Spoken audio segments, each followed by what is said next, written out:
Welcome to this presentation. यह हूँ carbon और यार जैविकर द्वितीय भाग। प्रथम भाग में कार्बन कहीं केवल सहसंयोज्य जैविक गठन करें आलोचना कराई। केते गुड़े सहसंयोज्य जैविक कथा भी आलोचना कराई, सेगुड़िकर बंध गठन आलोचना कराई। केते गुड़े अणु जो कि सहसंयोज्य बंध रही है आलोचना कराई पूर्व प्रेजेंटेशन रे। यही प्रेजेंटेशन रे कार्बन सर्वगुणधारी प्रकृति एवं कार्बन विभिन्न रूप मुख्यतः हीरा और ग्राफाइट विषय आलोचना करा जिवो। कार्बन सर्वगुणधारी प्रकृति 118 मौलिक मध्यरु कार्बन एक स्वतंत्र मौलिक, कारण यार अनेक गुड़े गुण रही। आमे व्यवहार करथुवा अनेक जिनिस रे कार्बन रही। आमे खाउथुवा सब प्रकार खाद्य रे कार्बन जैविक रही। श्वेतसार, स्नेहसार, पुष्टिसार सबुथिरे कार्बन रही। आमे व्यवहार करथुवा जालिनी गुड़िकरे मध्य कार्बन बा कार्बन जैविक रही थाए। यह छड़ा दैनंदिन जीवन में व्यवहार करता विभिन्न जिनिसपत्र गुड़िक कार्बन रही। देखा गले आम निजे कार्बन जैविक गठित।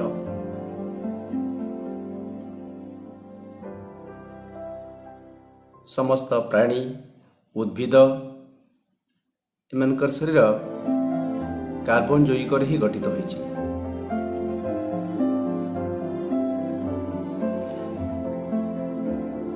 संकेत जना कार्बन जैविकर संख्या हूँ 3 नियुतर अधिक। कार्बन बहु संख्यार जैविक गठन करें। संकेत जना कार्बन जैविक मानकर संख्या हूँ 3 नियुतर अधिक। एका कार्बन जेते जैविक सृष्टि करें तार संख्या अन्य सबु मौलिक गठित जैविक गुड़िकर संख्या ठारू यथेष्ट अधिक। कार्बन जो सब जैविक गुड़िक रही से गुड़िकर संख्या अन्य मौलिक मानकु कार्बन व्यतीत अन्य मौलिक मानकु नहीं गठित होता जैविक मानकर संख्या ठारू यथेष्ट अधिक। तेरे कार्बन कहीं एते संख्यार जैविक गठन करें? कार्बन जैविकर बहुलतार कारण कौन? प्रथम कारण हूँ कार्बन कार्टिनेशन गुण। कार्टिनेशन गुण कौन? कौन सी मौलिकर परमाणु गुड़िक परस्पर सहित संयुक्त हो बृहत अणु गठन करने को कार्टिनेशन प्रकृति कहा जाए। कार्बन रही कार्टिनेशन गुण रही। कार्बन अन्य कार्बन परमाणु सहित बंध गठन करी बृहत अणु सृष्टि करने अनन्य सामर्थ्य रही। कार्बन यही गुण को कार्टिनेशन कहा जाए। कार्बन परमाणु गुड़िक परस्पर सहित संयुक्त हो बृहत अणु गठन करि पारंती, विभिन्न प्रकार अणु गठन करि पारंती। यह हूँ कार्बन कार्टिनेशन प्रकृति। कार्बन जो बृहत जैविक गुड़िक गठन करें से कार्बन परमाणु गुड़िक दीर्घ श्रृंखल आकार बा शाखायित श्रृंखल आकार किंबा चक्रिया सज्जार सज्जित हो पारंती। कार्बन जैविक गुड़िक कार्बन दीर्घ श्रृंखल आकार संयुक्त होता किंबा शाखायित श्रृंखल आकार रही कि चक्रीय सज्जा सृष्टि करि। दीर्घ श्रृंखल कार्बन परमाणु गुड़िक गोटे धाड़ी संयुक्त हो दीर्घ श्रृंखल गठन करि पारंती किंबा कार्बन श्रृंखल शाखायित हो पारे किंबा कार्बन परमाणु गुड़िक चक्राकार सज्जित हो पारंती, चक्रीय सज्जा सृष्टि करिथांती। यह कार्बन जैविकर बहुलता गोटे कारण। यह छड़ा कार्बन श्रृंखल कार्बन परमाणु मध्य एक बंध रही पारे, दुई बंध रही पारे बा त्रिबंध मध्य रही पारे। कार्बन परमाणु गुड़िक 1, 2 बा त्रिबंध द्वारा संयुक्त हो पारंती, जहाँ द्वारा कि विभिन्न प्रकार अणु सृष्टि होता है। पृक्त और अपृक्त कार्बन जैविक आम जानिले कार्बन परमाणु गुड़िक एक बंध द्वारा संयुक्त हो पारंती द्विबंध द्वारा संयुक्त हो पारती, त्रिबंध द्वारा मध्य संयुक्त हो पारती। अर्थात कार्बन जो दीर्घ श्रृंखल गठन करिଥାଏ से दीर्घ श्रृंखल केतेक स्थान रे कार्बन परमाणु परमाणु भितर द्विबंध मध्य रही थाए तो केतेक स्थान रे त्रिबंध मध्य रही पारे। पृक्त कार्बन जैविक कौन? कार्बन जैविक रे प्रत्येक कार्बन परमाणु केवल एक बंध द्वारा अन्य परमाणु सहित संयुक्त होते ताकू पृक्त कार्बन जैविक कहुए। जो कार्बन जैविक रे कार्बन परमाणु अन्य परमाणु सहित केवल एक बंध द्वारा संयुक्त होता है ताकू पृक्त कार्बन जैविक कहुए। यार उदाहरण है मिथेन, इथेन, एगुड़िक पृक्त कार्बन जैविक। ए कार्बन परमाणु केवल एक बंध द्वारा अन्य परमाणु सहित संयुक्त होती, अन्य कार्बन परमाणु सहित बा अन्य मौलिकर परमाणु सहित केवल एक बंध द्वारा कार्बन संयुक्त होते ताकू पृक्त कार्बन जैविक कहुए। जो कार्बन जैविक रे कार्बन परमाणु गुड़िक द्विबंध बा त्रिबंध द्वारा मध्य संयुक्त होता ताकू अपृक्त कार्बन जैविक कहुए। जो कार्बन जैविक रे कार्बन कार्बन मध्य द्विबंध बा त्रिबंध रही थाए ताकू अपृक्त कार्बन जैविक कहुए। यार उदाहरण है एथेन, इथाइन। इथेन रे दुईटी कार्बन परमाणु भितर एक द्विबंध रही, तो इथाइन रे दुईटी कार्बन परमाणु भितर त्रिबंध रही।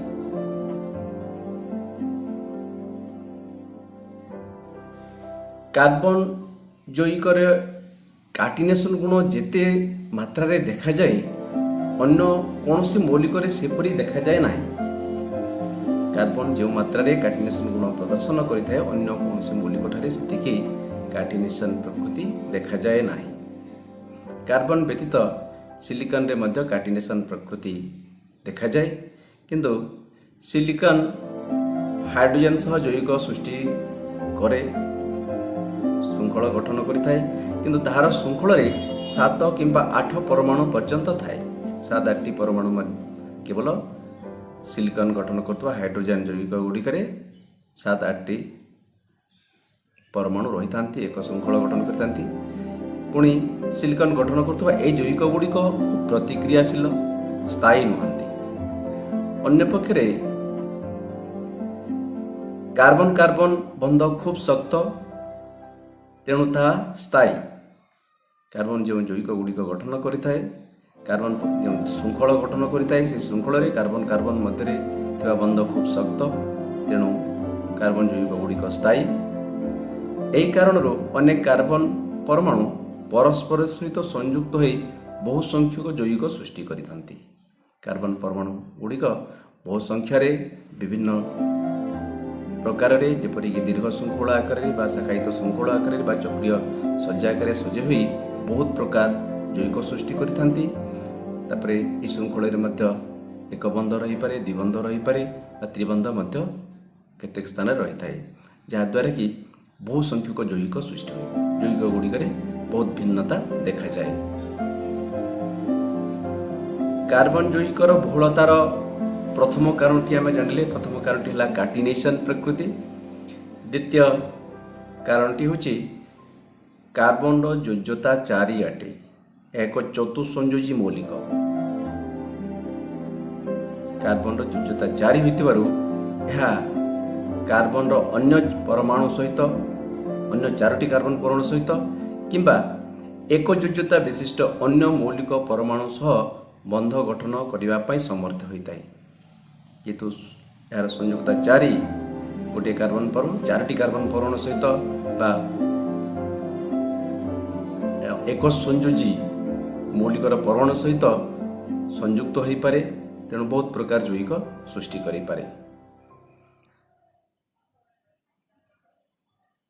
Oxygen, hydrogen, nitrogen, sulphur, chlorine एवं आहरी अनेक मौलिक सहित कार्बन जैविक सृष्टि करे। कार्बन बहु संख्यार बहुत प्रकार मौलिक मान सहित मध्य जैविक गठन करे, जहाद्वारा कि जैविक भिन्नता आहरी बढ़ी जाए। कार्बन एक बंधुत्वपूर्ण मौलिक बा फ्रेंडली एलिमेंट। यह हाइड्रोजन सहित, ऑक्सीजन सहित, नाइट्रोजन सहित, सल्फर, क्लोरीन, फ्लोरीन एभली आहरी अनेक मौलिक सहित ଯୌଗିକ ସୃଷ୍ଟି କରିଥାଏ। ଏହି ଯୌଗିକ ଗୁଡ଼ିକର ସୁନିର୍ଦ୍ଦିଷ୍ଟ ଧର୍ମ ରହିଛି। କାର୍ବନ ଶୃଙ୍ଖଳରେ ହାଇଡ୍ରୋଜେନ୍ ବଦଳରେ ଏହିସବୁ ମୌଳିକର ପରମାଣୁ ସଂଯୁକ୍ତ ହେଲେ ସେଗୁଡ଼ିକର ଧର୍ମ ବଦଳିଥାଏ। କାର୍ବନ ପରମାଣୁର ସଂଖ୍ୟା ଉପରେ ନିର୍ଭର କରେ ନାହିଁ।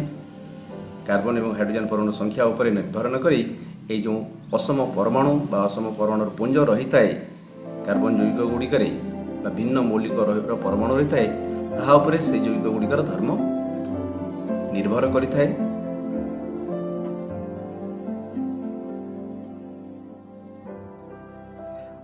ଅନ୍ୟ ଅଧିକାଂଶ ମୌଳିକ ସହ କାର୍ବନ ଗଠନ କରୁଥିବା ବନ୍ଧ ଖୁବ୍ ଶକ୍ତ, ଫଳରେ ଏଗୁଡ଼ିକ ଅସାଧାରଣ ଭାବେ ସ୍ଥାୟୀ।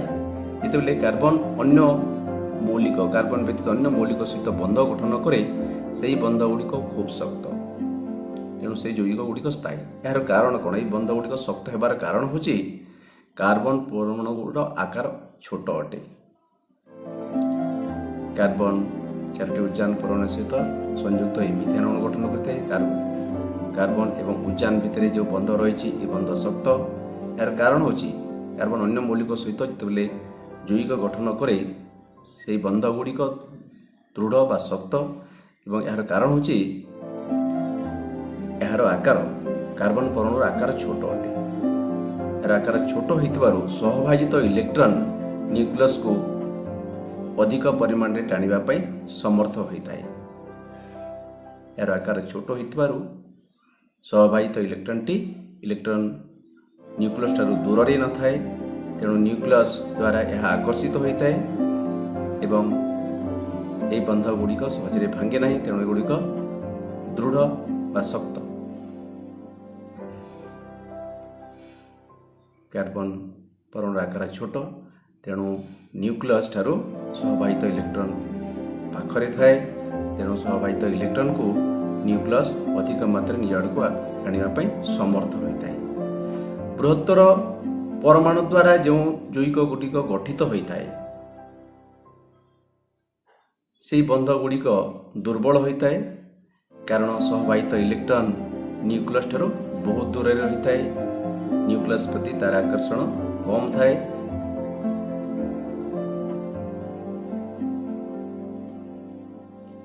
କାର୍ବନର ବିଭିନ୍ନ ରୂପ ଗୁଡ଼ିକ ବିଷୟରେ ଆମେ ଜାଣିବା। କାର୍ବନ ତ ବହୁତ ପ୍ରକାର ଯୌଗିକ ଗଠନ କରିଥାଏ। କାର୍ବନ ମଧ୍ୟ ବିଭିନ୍ନ ରୂପରେ ପ୍ରକୃତିରେ ମିଳିଥାଏ। କାର୍ବନର ବିଭିନ୍ନ ରୂପ କୋଇଲାରେ କାର୍ବନ ରହିଛି, ଗ୍ରାଫାଇଟ୍ରେ କାର୍ବନ ରହିଛି, ହୀରାରେ କାର୍ବନ ରହିଛି, ପତିକଳାରେ ରହିଛି, ପ୍ରାଣୀଜ ଅଙ୍ଗାର ଗୁଡ଼ିକରେ ରହିଛି। ବିଭିନ୍ନ ରୂପରେ କାର୍ବନ ପ୍ରକୃତିରେ ମୁକ୍ତ ଅବସ୍ଥାରେ ବା ବିଶୁଦ୍ଧ ରୂପରେ ମିଳିଥାଏ। କାର୍ବନର ବିଭିନ୍ନ ରୂପ ଗୁଡ଼ିକର ଭୌତିକ ଧର୍ମ ଅଲଗା ହୋଇପାରେ, କିନ୍ତୁ ସବୁ ରୂପ ଗୁଡ଼ିକର ରାସାୟନିକ ଧର୍ମ ସମାନ। ହୀରା, ଗ୍ରାଫାଇଟ୍, ବତିକଲା, ପ୍ରାଣୀଜ ଅଙ୍ଗାର, ଚିନି ଅଙ୍ଗାର ଏସବୁ କାର୍ବନର ବିଭିନ୍ନ ବିଶୁଦ୍ଧ ରୂପ। ଏଗୁଡ଼ିକର ଭୌତିକ ପ୍ରକୃତି ଅଲଗା, କିନ୍ତୁ ଏଗୁଡ଼ିକର ରାସାୟନିକ ପ୍ରକୃତି ସମାନ। ପ୍ରକୃତିରେ କାର୍ବନ ବିଭିନ୍ନ ରୂପରେ ମିଳେ, ବିଭିନ୍ନ ରୂପ ଗୁଡ଼ିକର ରାସାୟନିକ ପ୍ରକୃତି ସମାନ, କିନ୍ତୁ ଭୌତିକ ଧର୍ମରେ ପାର୍ଥକ୍ୟ ଦେଖାଯାଇଥାଏ। ଭୌତିକ ଧର୍ମରେ ପାର୍ଥକ୍ୟ ଦେଖାଯାଏ, କିନ୍ତୁ ରାସାୟନିକ ଧର୍ମରେ ସମାନତା ଦେଖାଯାଏ, କାରଣ ସବୁ ରୂପ ଗୁଡ଼ିକ କାର୍ବନ ମୌଳିକ ଦ୍ୱାରା ହିଁ ଗଠିତ। ଉଦାହରଣ ହେଲା ହୀରା ଓ ଗ୍ରାଫାଇଟ୍ ଉଭୟ କାର୍ବନ ପରମାଣୁ ଦ୍ୱାରା ଗଠିତ ହେଲେ ମଧ୍ୟ ଏ ଦୁଇଟିରେ କାର୍ବନ ମଧ୍ୟରେ ପରସ୍ପର ବନ୍ଧ ଗଠନର ପ୍ରଣାଳୀରେ ପ୍ରଭେଦ ରହିଛି। ହୀରା ଏବଂ ଗ୍ରାଫାଇଟ୍ ଉଭୟ କାର୍ବନର ଗୋଟେ ରୂପ କାର୍ବନ ପରମାଣୁ ଦ୍ୱାରା ଗଠିତ, ହୀରା ମଧ୍ୟ ଏବଂ ଗ୍ରାଫାଇଟ୍ ମଧ୍ୟ, କିନ୍ତୁ ଏମାନଙ୍କର ଭୌତିକ ଧର୍ମରେ ପାର୍ଥକ୍ୟ ରହିଛି। ଯଦିଓ ରାସାୟନିକ ଧର୍ମ ସମାନ, ଭୌତିକ ଧର୍ମରେ ପାର୍ଥକ୍ୟ ରହିବାର କାରଣ ହେଉଛି ବନ୍ଧ ଗଠନ ପ୍ରଣାଳୀରେ ପ୍ରଭେଦ ରହିଛି। ହୀରାରେ କାର୍ବନ ପରମାଣୁ ଗୁଡ଼ିକର ବନ୍ଧ ଗଠନ ଏବଂ ଗ୍ରାଫାଇଟ୍ରେ କାର୍ବନ ପରମାଣୁ ଗୁଡ଼ିକରେ ଥିବା ବନ୍ଧ ଗଠନ ପ୍ରଣାଳୀରେ ପ୍ରଭେଦ ରହିଛି। ହୀରା,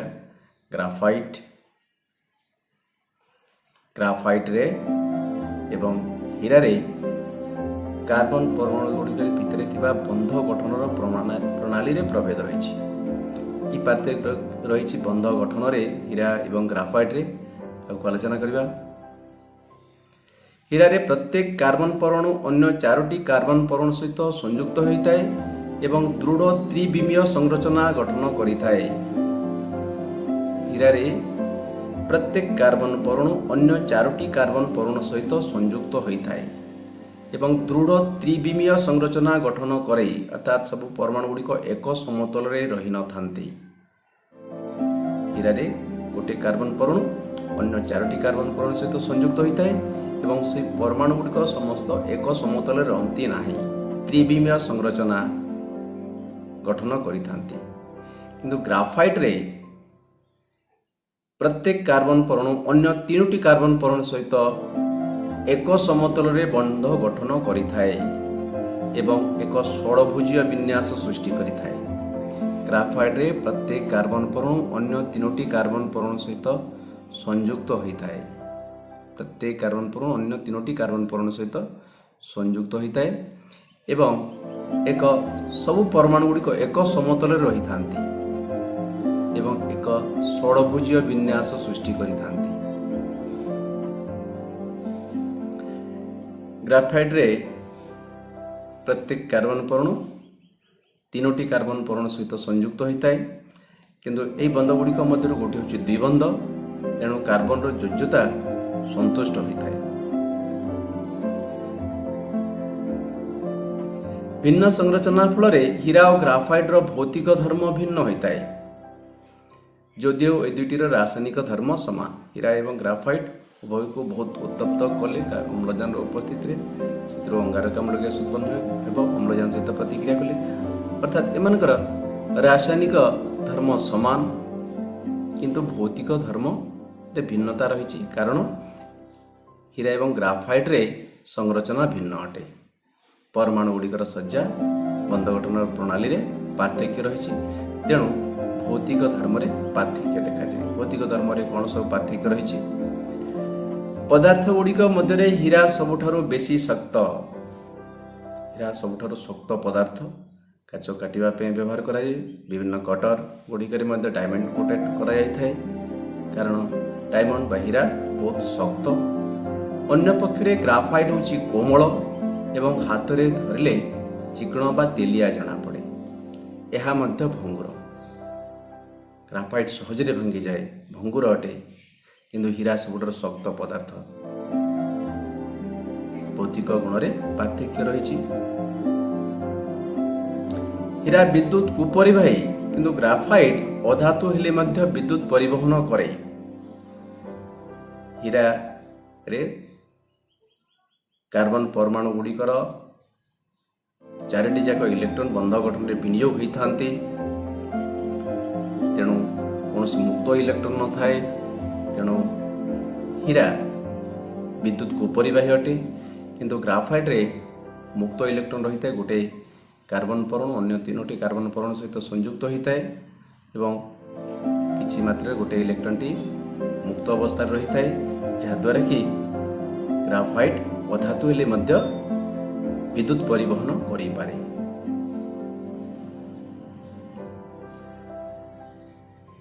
ଅତି ଉଚ୍ଚ ଚାପ ଓ ତାପମାତ୍ରା ପ୍ରୟୋଗ କରି ବିଶୁଦ୍ଧ କାର୍ବନରୁ ହୀରା ସଂଶ୍ଳେଷଣ କରାଯାଇପାରିବ।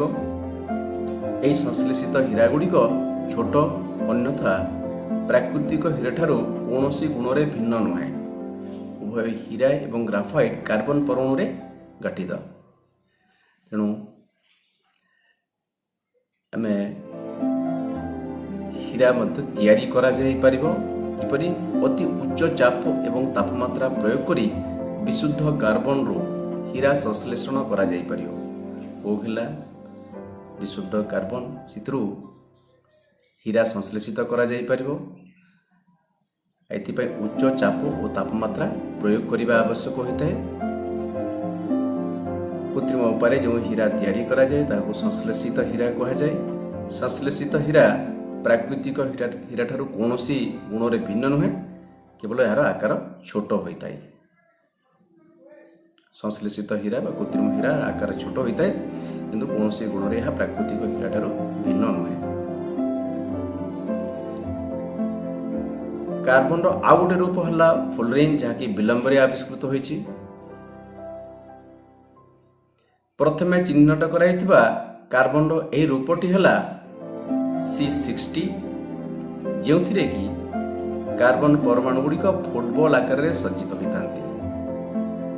फुलरिन रे कार्बन परमाणु गुड़िक फुटबॉल आकार रे सज्जित होइतांती। याकु फुलरिन कहिबार कारण कौन?